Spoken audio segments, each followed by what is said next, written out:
Good evening, Nada Gilmore with ABC News. The nation is mourning the loss of one of its greatest storytellers with the death of Archie ROACH. He was 66. The Indigenous artist is being remembered as the voice for the stolen generations, a source of healing and a truth teller. The Garma festival in Arnhem Land is tonight planning a moment's silence in his honour, with First Nations leaders there saying he's left a profound legacy. This story's right, this story's true.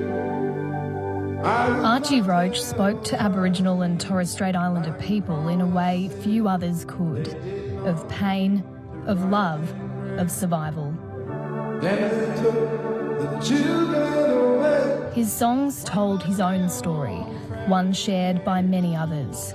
Taken from his parents when he was just a child, Uncle Archie's best-known song became a searing anthem. All the children came back, the children came back. He took the words that we could not speak and he turned them into song so that our voices could be heard. Down city streets. In his early years, he lived on the streets and struggled with alcoholism as he grappled with his trauma. I always thought that I wanted to die, and I just curl up somewhere and die, and even tried to take my own life a couple of times because I couldn't see a way out.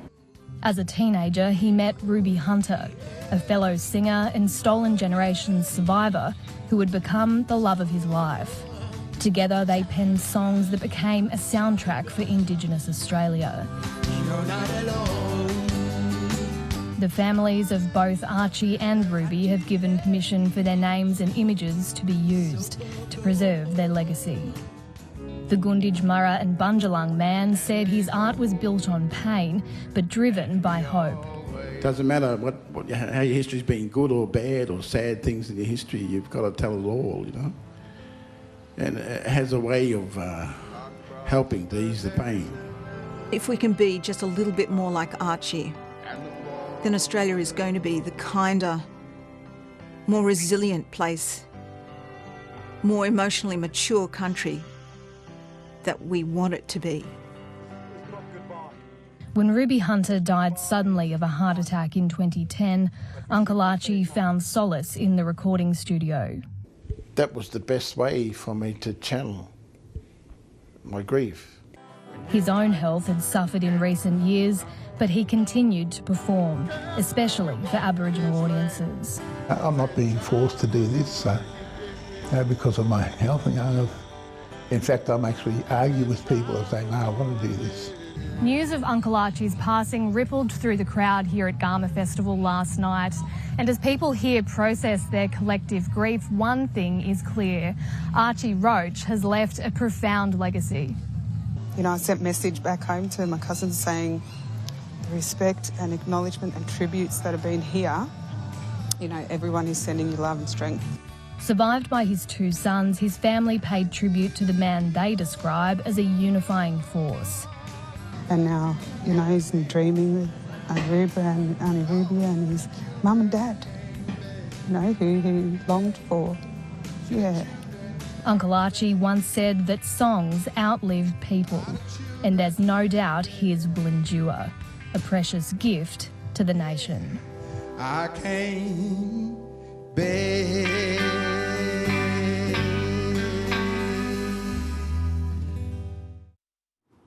The loss of Archie ROACH is being felt hard at the Garma festival in northeast Arnhem Land. It's come after the heady first days of the festival. The Prime Minister has pledged to take a risk on a referendum to heal the wounds of the past and give First Nations people a voice. Our presenter Dan Borscher is at the festival and joins us now. Dan, what's the mood there now? Nada, good evening from these incredibly sacred lands of Gulkula on Yolngu country. I'm on the Bungal right now, where there is a sense of optimism and some celebration just behind me, where the final performances are happening, wrapping up this long weekend where there have been lots of discussions looking to the future, considerations of next steps of what sort of Australia do we want to become and just how do we get there. So much of that was seen as coming out out of that conversation, the speech from the Prime Minister yesterday, his first keynote on Indigenous affairs in an Aboriginal community, where he outlined the sequence of words that would go into a constitution if there was a referendum, and the type of question he would like to see put to Australian voters. And after that, a lot of discussion about next steps and whether or not that would see a completion of the Uluru Statement from the Heart, all components of it. That's exactly what our Indigenous Affairs editor, Bridget Brennan, has been investigating.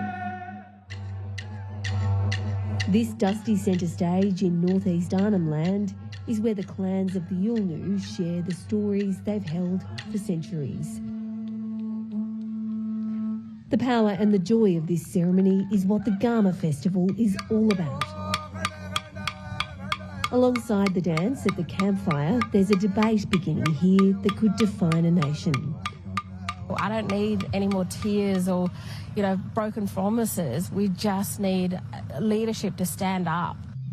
When a referendum is called, Australians will decide whether Indigenous people should be given a permanent advisory body known as a voice. The Prime Minister knows the stakes are high.